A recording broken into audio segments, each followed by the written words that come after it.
Hola, ¿qué tal mi estimado público? Soy Jesús Alexis Trujillo Vargas, su servidor quien dirigirá este tercer podcast en su canal preferido Rompiendo Paradigmas del Derecho, donde como ya saben estaremos abarcando temas relativos al derecho laboral. Para esta sesión estaremos tratando el tema de la huelga, el cual está conformado por los presentes subtemas: 3.1 definición, límites; 3.2 requisitos; 3.3 clasificación. Entre ellos podemos clasificarlo si es que es lícita, ilícita, inexistente, justificada e injustificada. El 3.3.2, los efectos derivados de esa clasificación de la huelga. Y por último el 3.4, que son los procedimientos para poder emitir dicha huelga. Como ya hemos escuchado, son temas que darán mucho de qué hablar, así que los invito a que se pongan cómodos mientras nos escuchan. Y digo, nos escuchan porque ya saben que para este evento tengo en compañía a mis colegas Yasmín, Erika, Janet y Pedro, quienes serán los participantes de esta discusión sobre la huelga. Así que bienvenidos a todos. ¿Qué tal, compañeros? Es un gusto poder estar con ustedes en esta tercera transmisión. Estoy segura que daremos mucho de qué hablar y espero que en casita se queden con nosotros hasta el final de este tercer podcast. Hola, ¿cómo están? Espero que bien. Es un gusto estar con ustedes de nuevo y ansiosa de entrar de lleno con este tema llamado huelga. Me da mucho gusto estar aquí con todos ustedes para compartir una vez más nuestros conocimientos respecto al tema que vamos a abordar hoy, y espero que todo esto sea de su agrado y comprensible para ustedes. Es muy grato estar de nuevo aquí con ustedes, compañeros.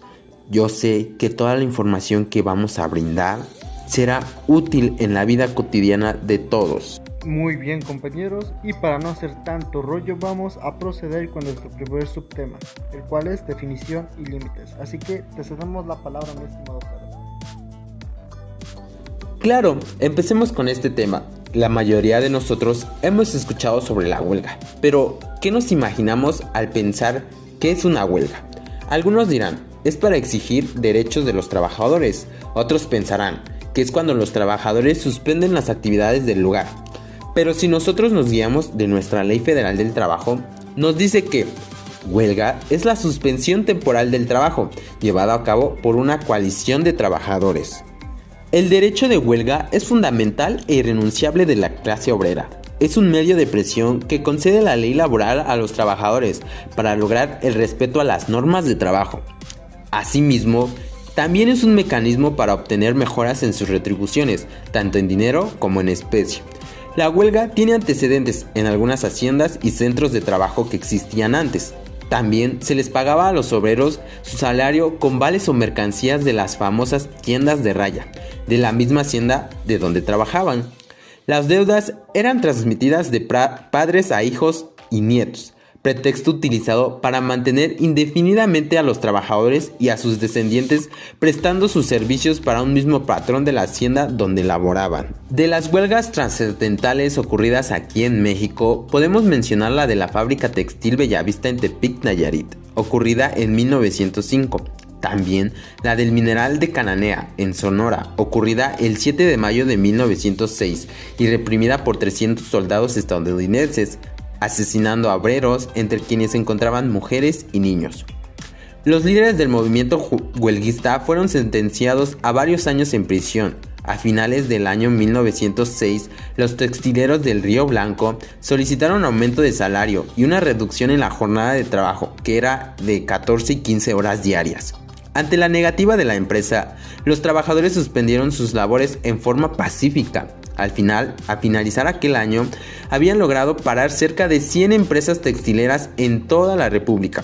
Con ello, los empresarios solicitaron la participación como arbitrario del entonces presidente de la República, quien era el general Porfirio Díaz, quien emitió un dictamen adverso a los trabajadores, teniendo como resultado que el día 7 de enero de 1907, cuando reanudaban sus labores en las textileras de Río Blanco, las tropas federales arremetieron en contra de los trabajadores, realizándose una cruel matanza. Igualmente, los líderes obreros revoltosos fueron encarcelados, lo que dejó el descontento y inconformidad entre todos los trabajadores.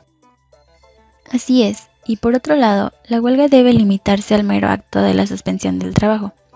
Los límites internos del derecho de huelga derivan de su configuración por la ley de acuerdo con la función social que mediante el mismo pretende realizarse.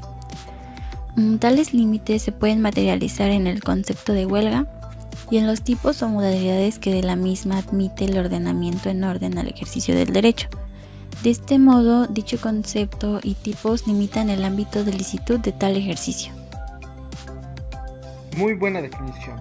Esperemos que en casita haya quedado bastante claro el concepto de lo que es la huelga. Pero continuemos con los requisitos, por lo cual la compañera Erika nos compartirá dichos elementos. Adelante, Erika. Claro que sí. Y bueno, después de haber comentado el concepto de huelga, es necesario que conozcamos sus requisitos. Y nuestra Ley Federal del Trabajo, en su artículo 450, indica que para poder llevar a cabo una huelga, esta deberá contener como objetivo lo siguiente. Primero, conseguir el equilibrio entre los diversos factores de la producción, armonizando los derechos del trabajo con los del capital. Segundo, obtener del patrón o patrones la celebración del contrato colectivo de trabajo y exigir su revisión al terminar el periodo de su vigencia, de conformidad con lo dispuesto en el capítulo 3 del título 7. Tercero, obtener de los patrones la celebración del contrato ley y exigir su revisión al terminar el periodo de su vigencia, de conformidad con lo dispuesto en el capítulo 4 del título 7. Cuarto, exigir el cumplimiento del contrato colectivo de trabajo o del contrato ley en las empresas o establecimientos en que hubiese sido violado. Quinto, exigir el cumplimiento de las disposiciones legales sobre participación de utilidades. Sexto, apoyar una huelga que tenga por objeto alguno de los enumerados en las fracciones anteriores. Y séptimo, exigir la revisión de los salarios contractuales a que se refieren en los artículos 399 bis y 419 bis. Y bueno, relacionado a lo anterior, pues si los sindicatos de trabajadores cumplen con estos requerimientos, entonces podrán organizar una huelga legalmente existente de acuerdo con la ley, ya que cumplidos los puntos anteriores, será necesario llevar a cabo el procedimiento de huelga que exige la ley para llevarla a cabo de manera ordenada. Cumplir con todos estos requisitos que se establecen en las disposiciones laborales hará que los trabajadores puedan llevar a cabo la huelga en los términos que marca la ley. Sin embargo, si por alguna razón no se cumple con alguno de los requisitos marcados, la huelga podrá ser declarada inexistente. Es por eso que los objetivos aquí señalados constituyen los motivos irrefutables para que las juntas impidan la formación de los sindicatos y liguen a capricho de su registro. Constituyen la causa más socorrida para negarse a otorgar personalidad jurídica al sindicato y conferir al registro efectos constitutivos. El criterio en nuestros tribunales de trabajo pretende reducir el conflicto de la determinación del equilibrio entre los factores de la producción, otorgando amplia facultad a las autoridades laborales para los casos de celebración o revisión del contrato colectivo o del contrato ley. Claro que no hay que olvidar que con esto se pretende aniquilar la libertad sindical, pero sobre todo el carácter constitucional de la huelga como uno de los derechos humanos, al impedir que sean los trabajadores quienes determinen los casos y las condiciones que se han alterado en su perjuicio y lo relativo al equilibrio económico de la empresa. Como derecho, la huelga habilita a los trabajadores para determinar cuándo y de qué forma deben presionar tanto a las empresas como al Estado para conseguir sus pretensiones y así restablecer el equilibrio que considere alterado en su perjuicio. Por lo anterior, resulta por demás evidente que es contradictorio que el legislador señale los objetivos expresos de la huelga en nuestra legislación laboral. Ya que hablamos de los objetivos, pero por otra parte, para suspender los trabajos, se requiere que la huelga tenga por objeto alguno o algunos de los que señala el artículo anterior, que la suspensión se realice por la mayoría de los trabajadores de la empresa o establecimiento. Es importante aclarar que la determinación de la mayoría a que se refiere esta fracción solo podrá promoverse como causa para solicitar la declaración de inexistencia de la huelga. En ningún caso como cuestión previa a la suspensión de los trabajos, así que mucho ojo, no es lo mismo suspender o pausar el trabajo que al trabajador. De acuerdo. Probablemente muchos estarán pensando si es que todos los trabajadores tienen derecho a realizar este movimiento de huelga.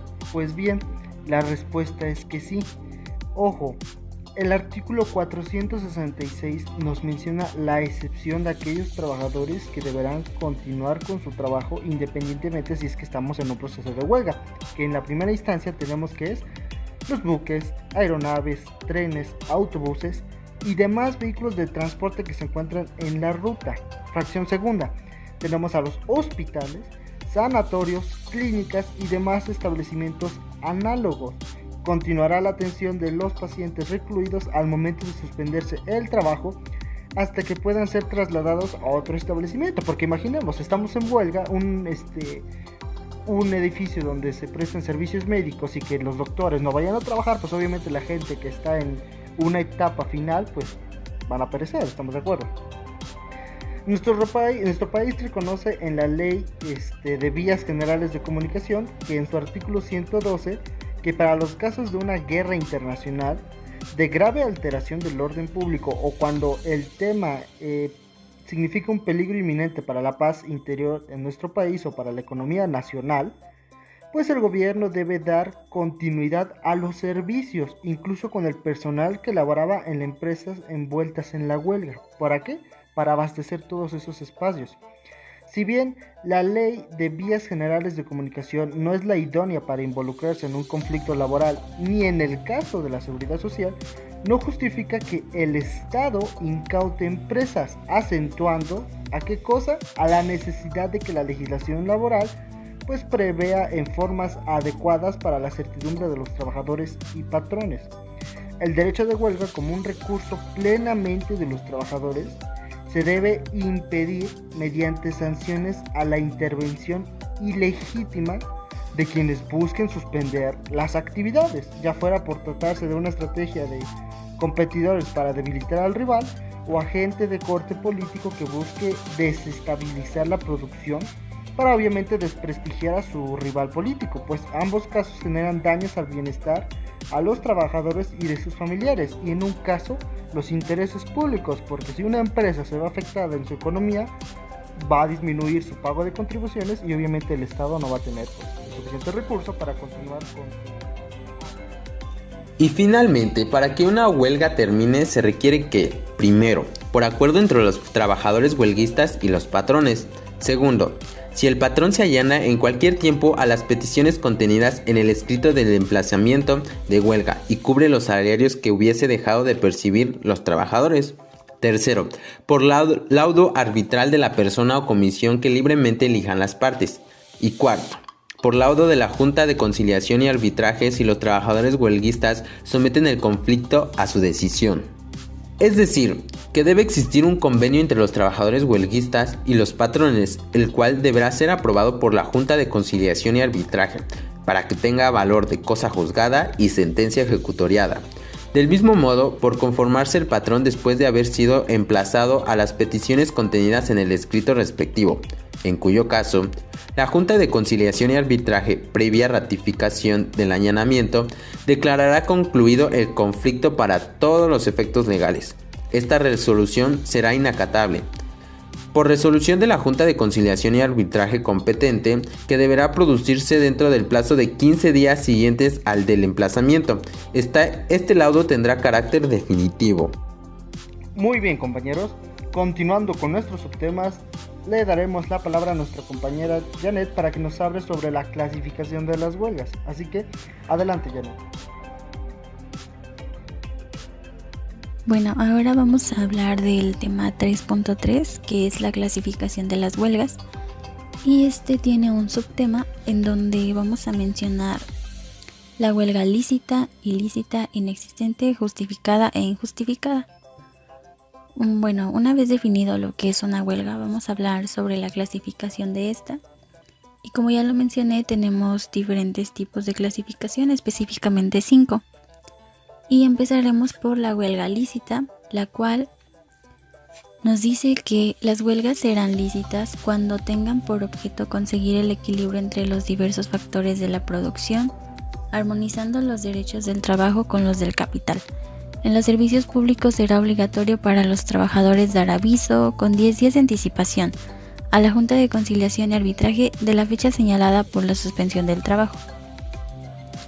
Bien, como podemos ver, este artículo nos dice que las huelgas son lícitas cuando se conoce de manera concreta los motivos por los cuales la huelga ha sido originada y también se deben de conocer los objetivos que ésta persigue.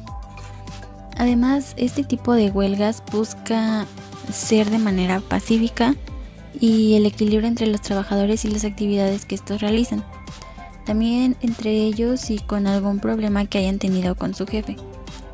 La Constitución nos da a entender que lo único que esta busca es una huelga pacífica en donde todos salgan beneficiados y no sean afectados de ninguna manera. Obviamente la ley siempre va a buscar que las huelgas sean lícitas, ya que de esta manera brindan seguridad entre los trabajadores y patrones para que no se presenten accidentes mientras estas ocurran. Pero aunque este tipo de huelga busque que se haga de manera segura, muchas veces se llega a presentar actos de violencia en contra de los trabajadores o de las instalaciones en donde se está realizando la huelga. Como segundo tipo tenemos a la huelga ilícita, que por otro lado la Constitución nos dice que las huelgas serán consideradas como ilícitas únicamente cuando la mayoría de los huelguistas ejerciera actos violentos contra las personas o las propiedades, o en caso de guerra cuando aquellos pertenezcan a los establecimientos y servicios que dependan del gobierno. Esto lo podemos encontrar en nuestra Constitución Política en el artículo 123, fracción 18. Y bueno, retomando lo mencionado anteriormente, en algunas huelgas puede haber casos de violencia, ya sea entre los propios trabajadores por estar en desacuerdo con algo, o en su caso de patrón a trabajadores, para que así los trabajadores elijan no seguir con la huelga y retirarse. De igual manera vemos que el artículo nos dice que se considera ilícita cuando también se presenten actos violentos en contra de las instalaciones. Y bueno, considero que este punto es muy importante, ya que aunque los trabajadores solo busquen hacer un bien para ellos mismos, pueden existir ocasiones en los que la injusticia los orille a cometer ciertos actos de violencia en contra del lugar en donde trabajan, además de que creo que piensan que con estos actos pueden conseguir que se haga justicia más rápido, pero pues solo le dan más pie a la violencia. Muy bien. Otra parte de la categoría de las huelgas tenemos a las inexistentes, que en términos del artículo 459 de la Ley Federal del Trabajo, tenemos que serán legalmente inexistentes. En primera, la suspensión del trabajo que se realice por un número de trabajadores inferior al que se fija en el artículo 451, que ahorita les comento cuál es. El segundo es que no se haya tenido por objeto alguno de los establecidos en el artículo 450, y por último, no se cumplan los requisitos señalados en el artículo 452, además del 920 de la misma ley. Básicamente este artículo nos dice que las huelgas deben contar con ciertas características para que se les pueda considerar como existentes ilícitas. Como podemos ver, nos menciona que los trabajadores que requieran hacer dicha huelga debe ser la mayoría. Si son 100 trabajadores, lo mejor es que se encuentre en un intervalo de 70 a 80 trabajadores, y obviamente que estén de acuerdo en llevar a cabo dicha huelga. Yo los invitaría a que lean los artículos que menciona para que puedan entender mejor por qué una huelga se considera inexistente.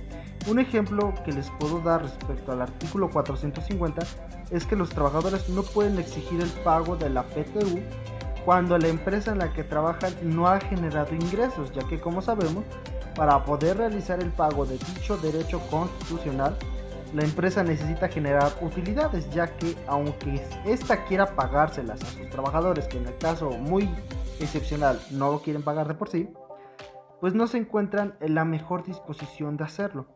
Las huelgas se declaran inexistentes en la Junta de Conciliación y Arbitraje.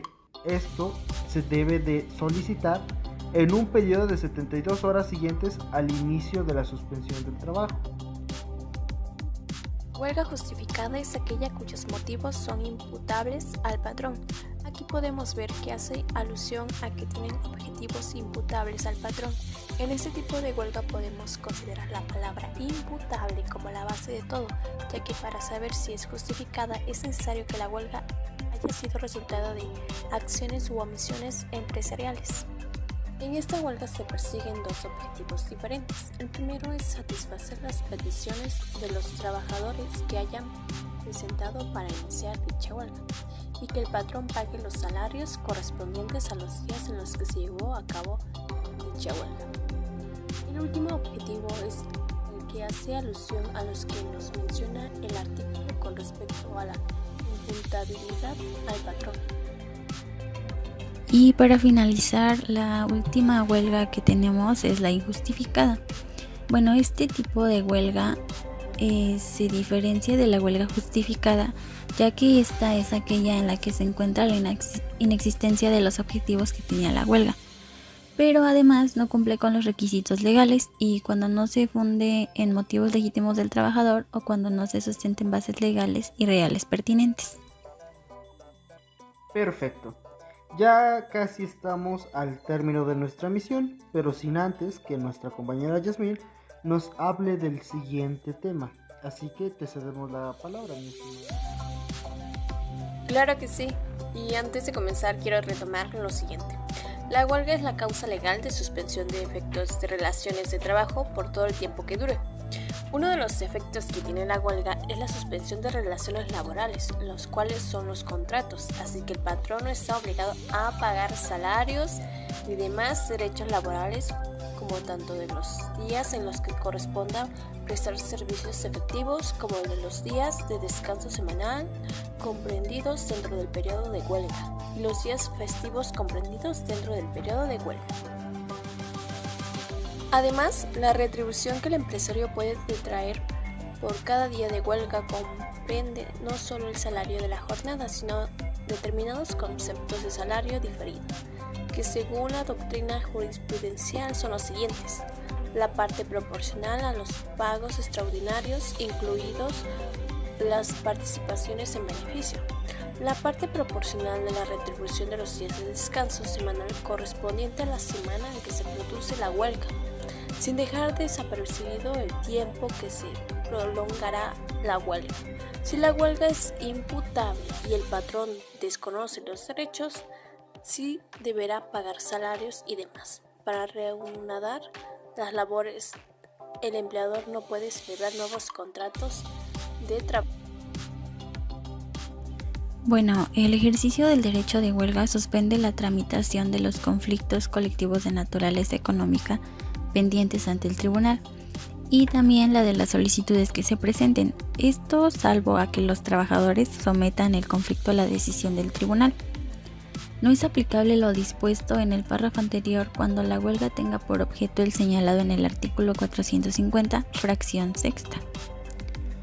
Bien, como se mencionaba anteriormente y en resumidas palabras, el objeto de la huelga es el siguiente: conseguir el equilibrio entre los diversos factores de la producción, armonizando los derechos del trabajador con los del capital, obtener del patrón o patrones la celebración del contrato colectivo de trabajo y exigir su revisión al terminar el periodo de su vigencia, de conformidad con lo dispuesto en el capítulo 3 del título 7. Obtener de los patrones la celebración del contrato ley y exigir su revisión al terminar el periodo de su vigencia, de conformidad con lo dispuesto en el capítulo 4 del título 7. Exigir el cumplimiento del contrato colectivo de trabajo o del contrato ley en las empresas o establecimientos en que se hubiese sido violado. Y por último, exigir el cumplimiento de las disposiciones legales sobre la participación de utilidades. Apoyar una huelga que tenga por objeto alguno de los enumerados en las fracciones anteriores y exigir la revisión de los salarios contractuales a que se refieren los artículos 399 bis y 419 bis. El ejercicio del derecho de huelga suspende la tramitación de los conflictos colectivos de naturaleza económica, pendientes ante el tribunal y de las solicitudes que se presten, salvo que los trabajadores manifiesten por escrito estar de acuerdo en someter el conflicto a la decisión del tribunal. No es aplicable lo dispuesto en el párrafo anterior cuando la huelga tenga por objeto señalado en el artículo 450, fracción sexta.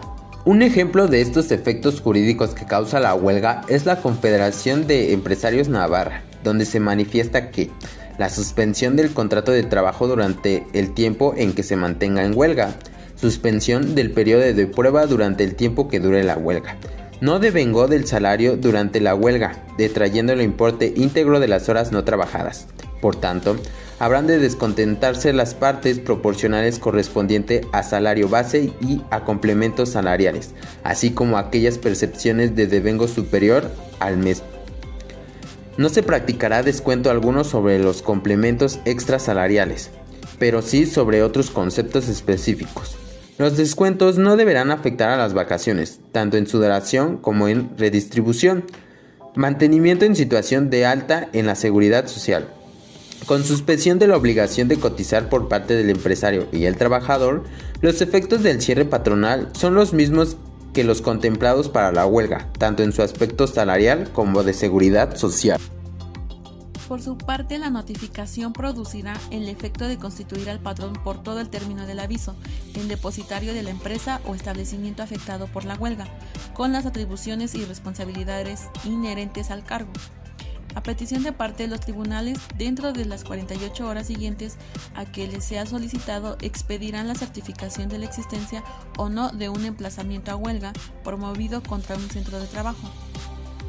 Y bueno, pues dentro de las 24 horas siguientes a la que se ha presentado el emplazamiento a huelga, el tribunal o las autoridades mencionadas en la fracción segunda del artículo 920 de esta ley notificarán al centro de conciliación competente para que intervenga durante el periodo de prehuelga, a fin de que al venir las partes, pues estas tendrán facultad de citarlas dentro del periodo de prehuelga para negociar y celebrar pláticas conciliatorias. Y pues para este propósito podrán asignar conciliadores ante el tribunal. Bueno, su servilleta les estará comentando sobre el último tema antes de terminar nuestra emisión, que básicamente consiste en el procedimiento de huelga. El procedimiento de huelga consiste en una serie de procesos que se debe realizar por una coalición de trabajadores cuyo fin es suspender la actividad laboral por un tiempo temporal para la realización de su cometido frente a una autoridad competente. Básicamente, estos procedimientos de huelga derivan de dos eventos muy importantes. El primero es que cuando los trabajadores desean laborar bajo un contrato laboral, realicen la huelga, porque es muy usual en la práctica que las empresas contraten mediante la subcontratación, que en la actualidad bajo las reformas fiscales ya debe quedar obsoleto, pero lo hacen con la figura de honorarios, pues obviamente no les proporcionan las prestaciones mínimas de ley a los que tienen derecho los trabajadores. ¿Y eso por qué? Porque no están amparados por un contrato escrito. Y eso por otros escenarios. Ahora, el segundo evento, cuando obviamente se considera que la relación laboral se ve violentada. ¿Qué significa? Que en términos de la Ley Federal del Trabajo, las suspensiones de trabajo son aquellos vínculos por los cuales la empresa tendrá como fundamento en despedir al trabajador sin que esto se cumpla, o bien que exista una discriminación hacia el trabajador, la cual dicha discriminación es inconstitucional, porque en el propio artículo primero de la Constitución nos indica que queda prohibido lo que es la discriminación por raza, sexo, entre otros aspectos que se deben considerar. Básicamente este proceso está regulado en nuestra Ley Federal de Trabajo en el título 14, capítulo 20avo, y para llevar a cabo dicho proceso se debe atender a lo que estaré comentando. En primero, se tiene que dirigir por escrito al patrón y en él se formulará las peticiones, enunciarán el propósito de ir a huelga si no son satisfechas dichas peticiones, y se expresará concretamente el objeto de este y señalará el día y hora en que se suspenderá las labores o el término de la prehuelga. ¿Qué quiere decir esta fracción del artículo 920 de la Ley Federal del Trabajo? Pues bien, los trabajadores que constituyen una coalición presentan un escrito donde se manifiesta aquella petición, o en este caso peticiones colectivas, cuyo fin son de beneficencia y protección de sus intereses. Por ejemplo, en una empresa maquiladora donde laboran alrededor de 300 personas, solo el 15% posee un contrato laboral, por lo cual se respetan sus derechos constitucionales, o sea, recibir PTU y prestaciones mínimas de ley, ¿Esto por qué? Por una relación laboral. Mientras que la diferencia no se encuentra sujeto a un contrato de trabajo, que significa de que no reciben prestaciones. Hay un grado de discriminación porque hay algunos que están dados de alta en el seguro y hay otros que no están dados de alta en el seguro. Unos tienen prestaciones de ley y otros no tienen prestaciones de ley, por lo cual existe un grado de discriminación. Entonces, nosotros de los dos eventos que deriva lo que es el inicio de un procedimiento de huelga, este artículo 920 nos indica que por esos eventos se puede iniciar un procedimiento de huelga. ¿Estamos de acuerdo? Ahora, la fracción segunda, es más, ayúdame, compañera Jessica. Se presentará por duplicado a la Junta de Conciliación y Arbitraje si la empresa o establecimiento están ubicados en un lugar distinto al que resida la Junta. El escrito podrá presentarse a la autoridad de trabajo máxima o a la autoridad política de mayor jerarquía del lugar de ubicación de la empresa o establecimiento. La autoridad que haga el emplazamiento remitirá el expediente dentro de las 24 horas siguientes a la Junta de Conciliación y Arbitraje y avisará telegráfica o telefónicamente al presidente de la Junta. Estamos hablando de la fracción segunda, y esto nos da a entender que el escrito se presentará ante la Junta de Conciliación y Arbitraje, que en la ciudad de Tehuacán se encuentra en el Centro Integral de Servicios, CIS. Este organismo tiene la función de impartir justicia, promoviendo la paz social y armonía en las relaciones laborales mediante la conciliación y el arbitraje. El aviso para la suspensión de las labores deberá darse por lo menos con 6 días de anticipación a la fecha señalada para suspender el trabajo y con 10 días de anticipación cuando se trate de servicios públicos. Observándose las disposiciones legales de esta ley, al término se contará a partir del día 1 y hora en el que el patrón quede notificado. Gracias, compañera Yasmin.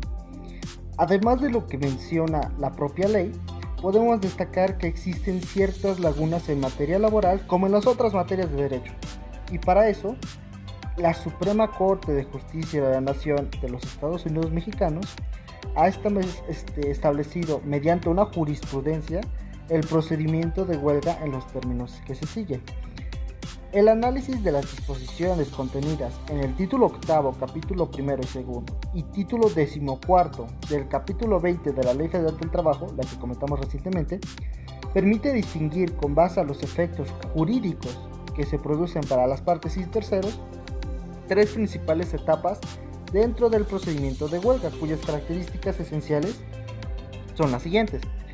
En primera, es que comprende desde la presentación del pliego o del conjunto de peticiones de la coalición de trabajadores hasta, la orden de emplazamiento al patrón.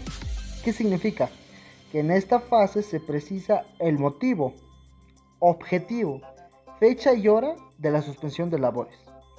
La segunda etapa, que conocida como la prehuelga, abarca desde el emplazamiento al patrón antes de la suspensión de labores. ¿Qué significa? Pues bien, que la notificación del pliego o el conjunto de peticiones surtirá el efecto jurídico de constituir al patrón en depositario de la empresa afectada por la huelga. Recordemos que depositario es aquella persona que va a resguardar unos bienes y tener que restaurarlos a su respectivo propietario, que en este caso los bienes de la empresa del patrón, él mismo los va a tener que resguardar. La tercera y última, que se circunscribe en el momento de la suspensión de las labores hasta la resolución del fondo del conflicto. El estallamiento de la huelga suspende los efectos de las relaciones de trabajo y la tramitación de las solicitudes y conflictos de naturaleza tanto económica como social durante el periodo de paro de labores.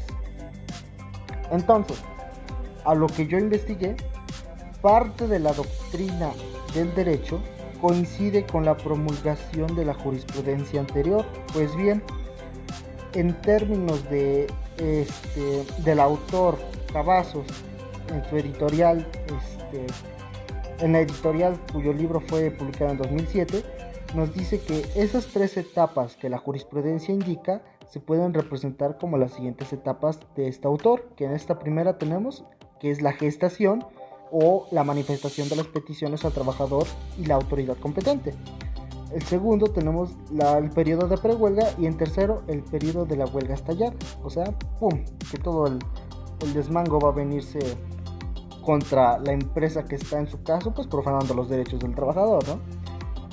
El periodo de gestación básicamente consiste en la formación de la coalición de trabajadores para dar hincapié de su conjunto en peticiones hacia la autoridad conciliadora. La segunda consiste en una misión fundamental de conciliar a la parte y de ello tener alguna audiencia de advenimiento. Y por último, que es la de periodo de huelga estallada, pues básicamente consiste en que se inicia la suspensión de labores. En dicho periodo se ofrecen las pruebas como el recuento. Esto en términos de ¿qué? Del propio doctrinario Gervasio. Muy bien.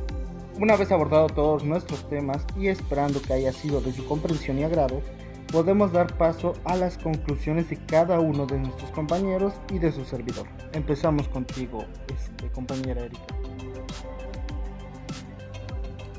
Primero que nada, quiero decir que me es muy grato estar nuevamente con ustedes hablando de nueva información. Y pues bueno, desde mi punto de vista considero que los temas abordados me dejaron mucho para pensar y reflexionar. Y algo que me llevo es que a pesar de todo los mexicanos debemos sentirnos muy orgullosos de nuestro pasado y ser optimistas por nuestro futuro. Sé que en las condiciones en las que nos encontramos pues no son las mejores, pero como buenos mexicanos sabemos que no nos rajamos, ¿verdad? Siendo México un país al cual es observado por los inversionistas nacionales o extranjeros como abundante en mano de obra barata y en esta época marcada por los fenómenos globalizantes, debemos continuar luchando por el respeto a la dignidad humana y exigir mejores condiciones de trabajo. Como observamos en el desarrollo del contenido, es fundamental que nos informemos más acerca de los requisitos fundamentales para que un movimiento de huelga pueda ser lícita y existente, así como también tener la cabal sutileza de probar la justificación de la misma. Como sabemos, a todos los empresarios y patrones les interesa tener éxito en sus negocios comerciales. Les interesa hacer que sus productos se vuelvan más competitivos a nivel nacional o internacional. Que la venta de sus bienes o servicios sea lo más de moda posible, pero se olvidan de la problemática de que el patrón normalmente y curiosamente toma el camino más sencillo de enriquecerse sin importar la calidad de vida de los trabajadores. Por esto y por muchas más razones es muy importante el derecho a la huelga. Como anteriormente se dijo, la huelga es una auténtica lucha de los factores de producción o bien los derechos del trabajador contra los intereses del patrón. Como saben, el reconocimiento de la lucha de coalición de los trabajadores en la Constitución de 1917 y el derecho que tienen los trabajadores organizados de luchar por mejores condiciones de vida en las fuentes de trabajo, lo encontramos en la institución del procedimiento de lucha obrera que se conoce históricamente como derecho de huelga, en el que el legislador secundario establece los lineamientos para la presentación de la huelga y el reconocimiento de los trabajadores para suspender las labores en la fuente de trabajo. Y es importante mencionar que la lucha no solo trata del trabajador, sino que también involucra el sacrificio de las familias de los trabajadores, con el fin de dejar de percibir el salario que recibe el trabajador mexicano, que por consecuencia se entra en un proceso de lucha para saber quién podrá resistir, si el patrón con el cierre de la empresa o el trabajador sin alimentos para sus hijos. Por otra parte, no podemos negar que el trabajo del ser humano a lo largo de la historia del mundo ha sido, es y será pilar del desarrollo de todos los pueblos, comunidades, estados, países, en fin. Partiendo de esta idea, quiero dejar en claro la importancia del trabajo como factor determinante para la producción, pues aún existen un sinnúmero de personas que ni en su sano juicio logran entender la importancia que tiene el trabajador, y no solo en esta época, sino que esto se ha venido acumulando desde los tiempos del antiguo Egipto en el año 1500 a.C., en el cual tuvo verificativa la interrupción de las labores en la construcción de las pirámides del mundo faraónico por parte de los esclavos, y que con el paso del tiempo se han venido otras formas de producción social, el esclavismo, feudalismo, capitalismo. Todas ellas son formas de explotación del hombre, y lo más escalofriante es que el trabajador ha sido explotado por el mismo hombre. Claro está que no se puede hablar de un derecho a interrumpir las labores. Sin embargo, igualmente se advierte que la razón y dignidad humana se imponen como lo que son, una gran fuerza de resistencia que nos recuerda hasta la fecha la importancia del equilibrio que tiene que haber en una relación de patrón y trabajador.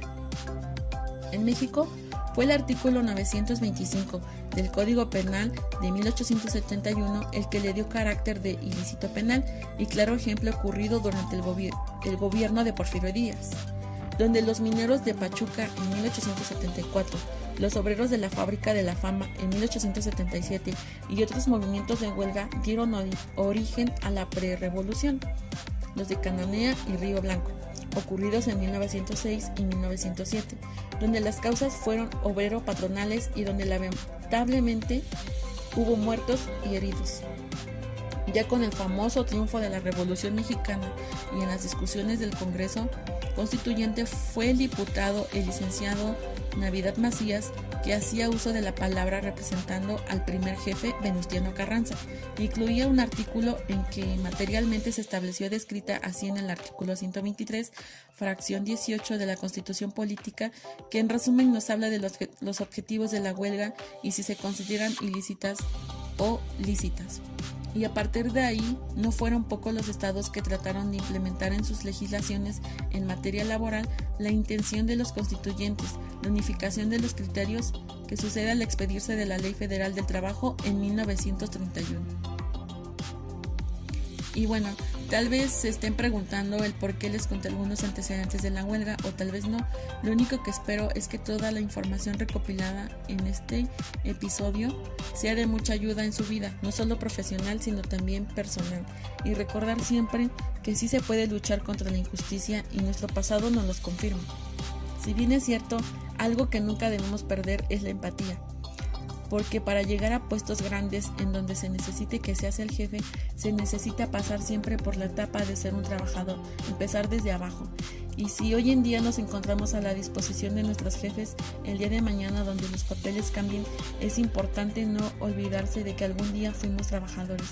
La vida da muchas vueltas y no podemos negar que así como queremos un trato digno, así también las demás personas.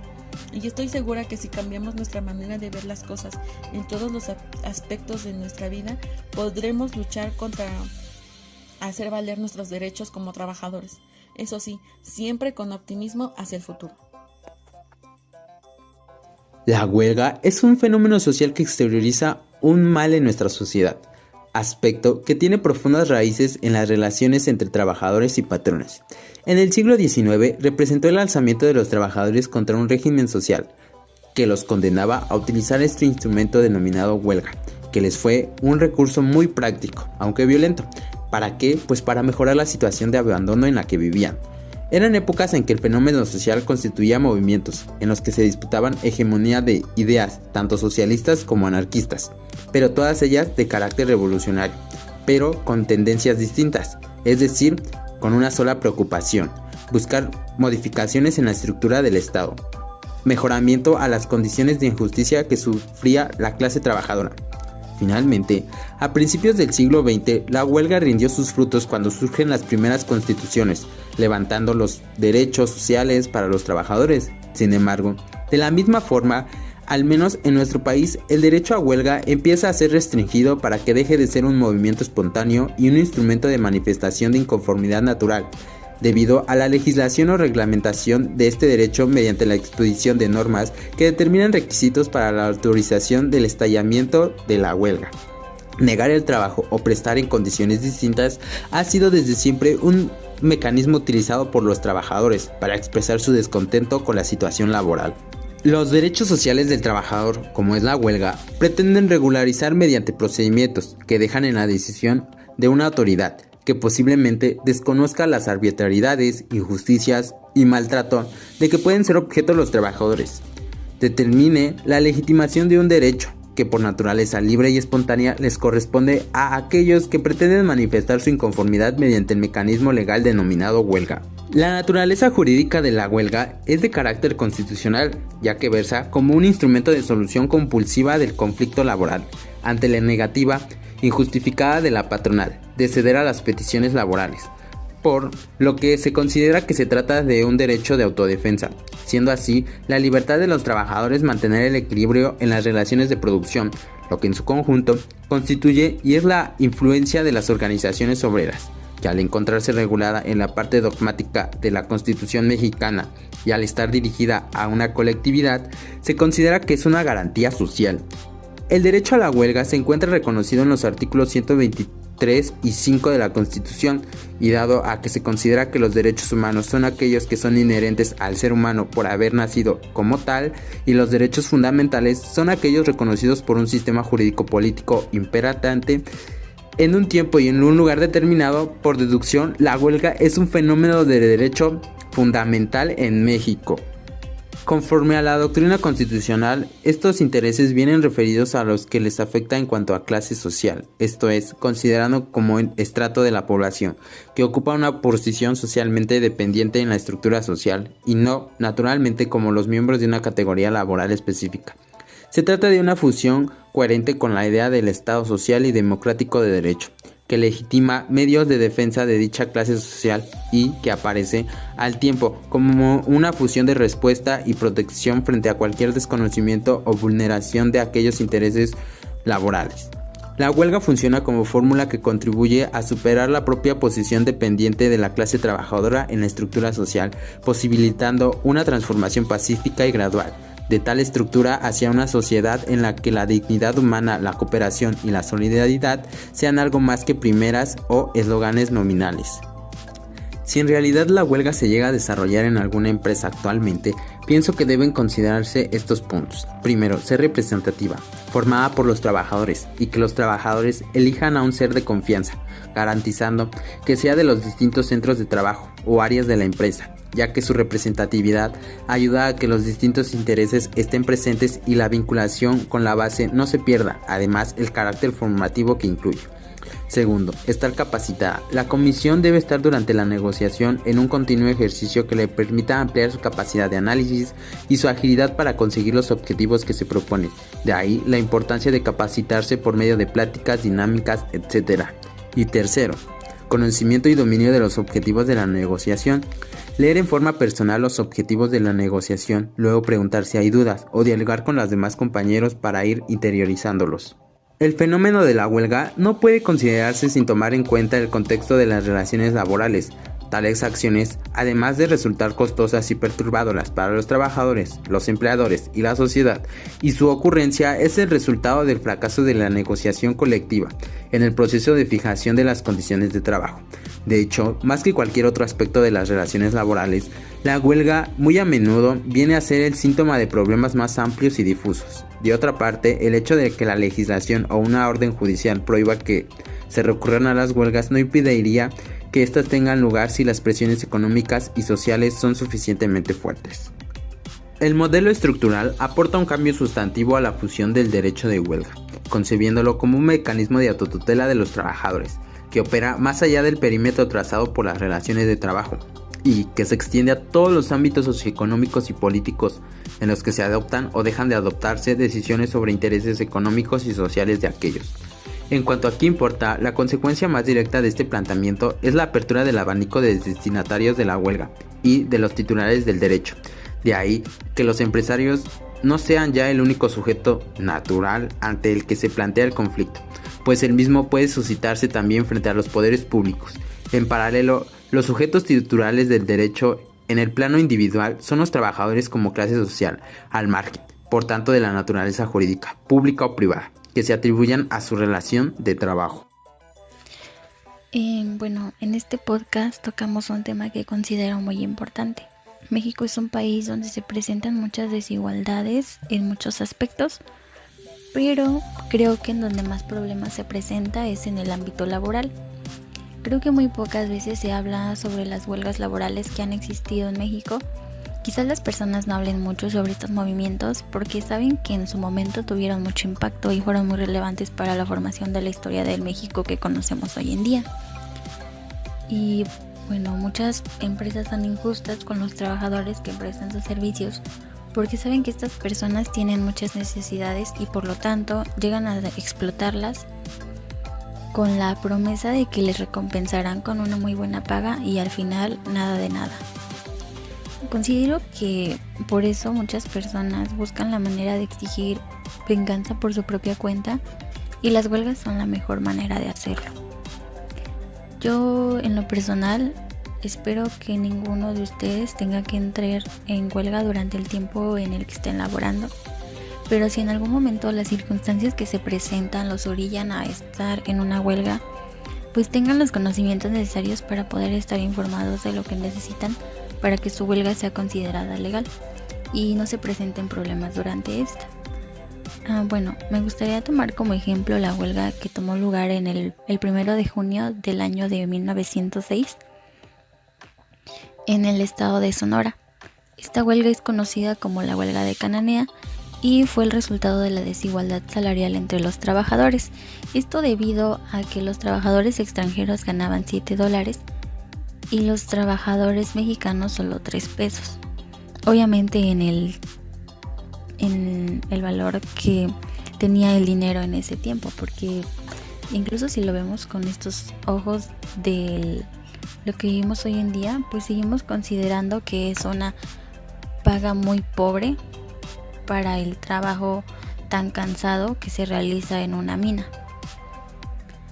Y bueno, claramente podemos ver que esto ya era un problema de desigualdad, porque ambos trabajadores tenían que realizar la misma tarea, pero algunos tenían mejores oportunidades que otros.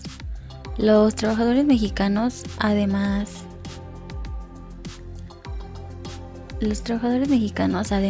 de tener una remuneración menor a la de los extranjeros, pues también debían trabajar en condiciones insalubres para ellos. Y espero que no sea muy tarde para mencionar que estos trabajadores eran mineros. Bueno, además de estar dentro de minas donde el trabajo es muy pesado y las condiciones no son las mejores, imagínense tener que cumplir con jornadas laborales larguísimas y para colmo no ser bien remunerados.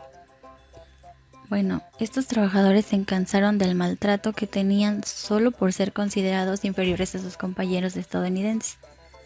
Y como lo mencioné anteriormente, el 1 de junio de 1906 llamaron a huelga, exigiendo un sueldo justo y equitativo.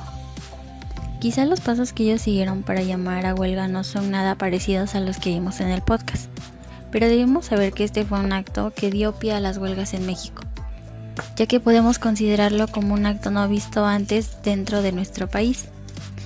Desde mi punto de vista, la lucha por la justicia laboral de estos obreros fue un detonante para crear leyes que apoyaran los derechos de los trabajadores, pero también dio pie a la creación de las leyes que apoyaran la lucha que los trabajadores quisieran llevar a cabo para exigir lo mejor para ellos. Y bueno, en la huelga de Cananea hubo violencia en contra de los huelguistas. Fueron atacados con armas de fuego y algunos perdieron la vida y otros fueron heridos. Pero esto también fue un punto importante para que se buscara la manera de hacer que las huelgas en México fueran pacíficas y no dañaran físicamente a los trabajadores o a los patrones en cuestión. Pero aunque se supone que se busca que las huelgas se realicen de manera pacífica, sabemos que no todos cumplen siempre. Y bueno, también una huelga puede afectar a la empresa o al patrón de manera económica y social, ya que de alguna manera las hacen quedar mal ante muchos sectores y probablemente las personas prefieran no trabajar en empresas que no les ofrecen buenas condiciones de trabajo o un salario justo.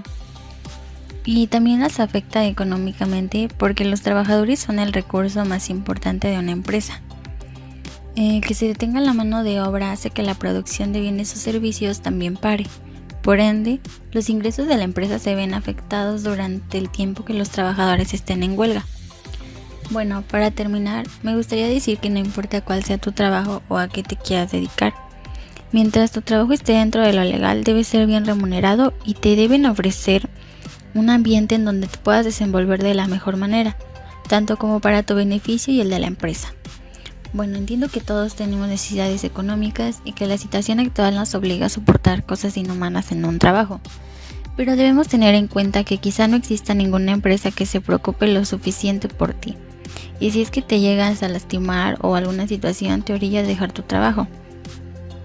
Lamentablemente las empresas ven a los trabajadores como un número y no más, como algo que pueden reemplazar y, de ser necesario, como algo que pueden estafar fácilmente. Así que, sabiendo todo esto, procura informarte más acerca de las leyes que se encargan de proteger tu integridad y de darle valor a tus esfuerzos y conocimientos.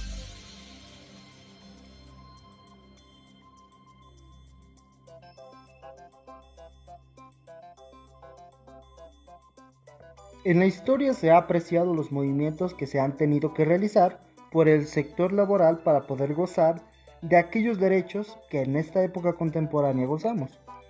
En el periodo del Porfiriato existieron demasiadas huelgas, entre su mayoría fueron violentas y muy pocas pacíficas.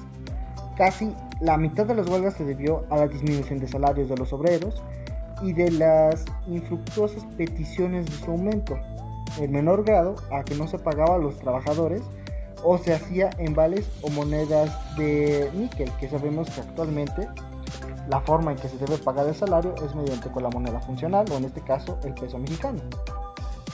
La naturaleza jurídica de la huelga es de carácter constitucional, ya que funge como un instrumento, de solución compulsiva del conflicto laboral ante la negación irrefutable del patrón de ceder a las peticiones laborales, por lo que se considera que se trata de un derecho de defensa personal a los intereses, siendo así la libertad de los trabajadores para mantener el equilibrio en las relaciones tanto de producción y en la influencia de las organizaciones obreras. Al realizar la investigación sobre la huelga, encontré muchos puntos de vista respecto a esto, desde análisis doctrinarios, reportes de investigación realizados por los movimientos de 1910 a la fecha y de la propia ley. Desfavorablemente, nuestra legislación posee bastantes lagunas y pocos enunciados respecto a la regulación de la huelga, y entre ellos la mayoría están derogados. Ante esta situación es preferible recurrir a otras fuentes del derecho para consolidar un movimiento de huelga, que es lo que hicimos al analizar la jurisprudencia que emite la Suprema Corte de Justicia de la Nación. En México, con una visión bastante positivista, tenemos los tipos de huelga siguiente: la huelga considerada legalmente existente, la ilícita, la justificada y la huelga legalmente inexistente. Lo anterior son supuestos jurídicos que con el tiempo se actualizan en diferentes momentos del desarrollo del derecho procesal, los cuales han sido aplicados cuando se requieren. Así, estadísticamente nos dice que efectivamente en México aplica el sistema jurídico social. Me parece que en su momento no lo comenté, pero una de las ideas a las cuales está muy presente en mi cabeza es que ahora nosotros los jóvenes, estas últimas generaciones, no podremos disfrutar de ciertos beneficios como otros trabajadores anteriores, empezando por las pensiones, que creo que en nuestro caso ya no son una opción. Ahora para nosotros es el Afore, a manera de tener un poco de ahorro para cuando nos definidos, o menos que encontremos un buen hogar y un puesto, pues que demostremos que contamos con los conocimientos y habilidades necesarias para merecer un buen puesto. No sé qué nos pudiera deparar en el futuro a nosotros los jóvenes, por lo que no es bueno ir pensando a la larga, sino enfocarnos en el presente e intentar mejorarlo para que en ese futuro los frutos de hoy, o la siembra o la semilla de la siembra de hoy, se vea reflejada en los frutos del futuro. Ahora bien, creo que la asignatura hasta el punto me ha brindado bastantes herramientas, los cuales me van a servir para poder aconsejar a ese sector que se ve muy denigrado en nuestra práctica, que es el sector laboral. Entonces, el reconocimiento de un trabajo digno ha de ser prioridad para cualquier institución de gobierno, pero ante todo ha de ser primero la nuestra prioridad, porque nosotros como contadores vamos a ser los principales filtros de moche, o en este caso violación de los derechos de los trabajadores, al ser cómplices de las malas prácticas que realizarán los patrones en las empresas. Así que esa sería toda mi aportación. Realmente me sorprende la cantidad de leyes que existen en nuestro país. En este tema, la Ley Federal del Trabajo es una de las principales protagonistas de los puntos que abarcamos. Llego a la conclusión con una pregunta: ¿por qué existe la huelga? ¿Por inconformidades de los trabajadores por no cumplir con las leyes o los patrones por no cumplir con las obligaciones legales que existen para respetar los derechos de los trabajadores, ya que si eso no se lleva a cabo, los trabajadores deben de exigir por medio de la huelga los intereses, inconformidades y necesidades en común que tienen entre trabajadores. Considero que la huelga no debería existir, ya que por eso están las leyes. Mas sin embargo, alzar la voz mediante huelga es una opción y un derecho que tienen los trabajadores, donde se demuestra la valoración hacia el esfuerzo de la mano obrera mexicana. Si nos aterrizamos en el pasado, hablamos de historia de huelga en México, la cual se consideraba un delito incluso como una conspiración colectiva de trabajadores. ¿Por qué se consideraba delito? Si también es un acto de libre expresión. Yo considero que la prohibición de la huelga era debido a la fuerza de unión de los trabajadores. Y ese es un punto muy importante, no solo para las huelgas, sino para cualquier inconformidad social, pública y política. Una simple frase lo resume: la unión hace la fuerza. Y también en este caso es un mecanismo de autodefensa para los trabajadores. Considero también que es importante saber sobre esos temas, y más si ya nos encontramos laborando en alguna empresa. Desde el inicio, cuando se firma el contrato de trabajo, estamos aceptando las obligaciones y condiciones en las que vamos a laborar, incluyendo el sueldo que nos corresponde, y es ahí donde debes indicar alguna inconformidad y saber el sueldo que cumple. Al menos debe tener y cumplir el salario mínimo del país. Actualmente no se han visto huelgas, o más bien no se consideran, ya que las disfrazan como paros técnicos.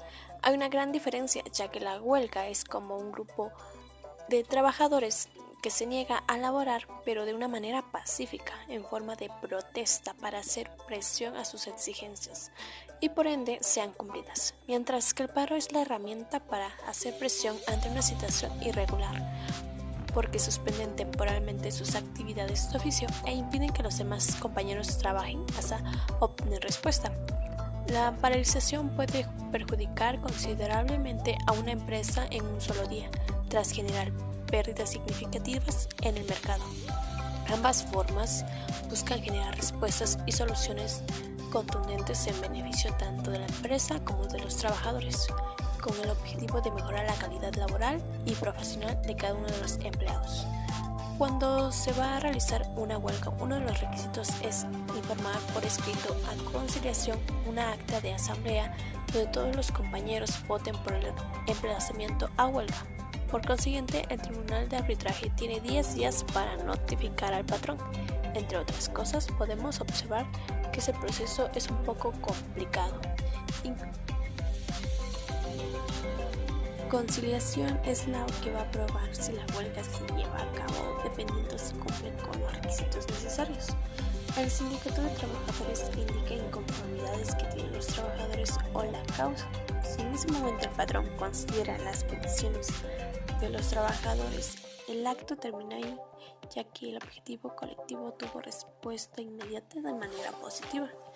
Y checando las noticias más recientes del país, se puede observar que la empresa Teléfonos de México podría llegar a huelga, si no es que ya se realizó, pero antes del estallamiento de huelga, realizar una marcha analizando la causa de inconformidad repercute en un interés futuro económico de las nuevas vacantes que tenga la empresa.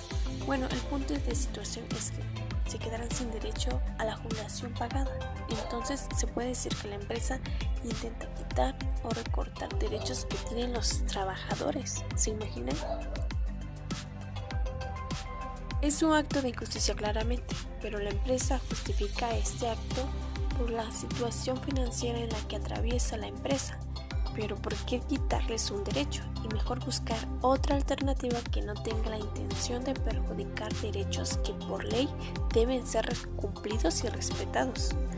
Mencionan que lo único que intenta es deshacerse del contrato colectivo de trabajo más importante del sector de telecomunicaciones. Incluso se busca una intervención del gobierno federal para que se encuentre una solución adecuada para esta inconformidad. Si no es así, el acto de estallar huelga será presente. Nos podemos percatar que esta inconformidad no se manifiesta la huelga como tal, Así que nosotros como mexicanos que representamos un porcentaje alto de mano de obra, debemos considerar presente el acto de huelga como una manifestación de justicia, siendo este el objetivo técnico de huelga. Siendo así, la huelga es una representación de inconformidades de trabajo-patrón. Al principio mencioné que la huelga no debería existir y me retracto ante ello. Las huelgas son sumamente necesarias, ya que es un medio de expresión de justicia. Si no respetan leyes laborales o llevar a cabo el contrato como debería, ¿de qué forma se manifiestan tales inconformidades? El punto es hacer presión hacia el patrón. Nos demuestra que estos actos son de forma pacífica y una valoración extensa hacia la fuerza de trabajo de los ciudadanos, tomando en cuenta la presión que obtiene el patrón o la empresa. También repercute en su prestigio, al igual que su producción que impacta económicamente. Desde un punto práctico, no tiene favoritismo. Y bueno, esto ha sido todo de mi parte. Espero que mi aportación haya sido de mucha ayuda para todos ustedes. Doy las gracias por este espacio y los esperamos en el próximo video podcast. Gracias. Sin más que agregar, sería todo de nuestra parte. Agradecemos que nos hayan sintonizado hasta este momento y esperemos que nos apoyen con su suscripción y su like a esta cápsula denominada podcast. Sin más que anexar, nos retiramos, pero nos veremos en nuestra última sesión de su canal Rompiendo Paradigmas de Derecho en un video podcast. Así que hasta la próxima.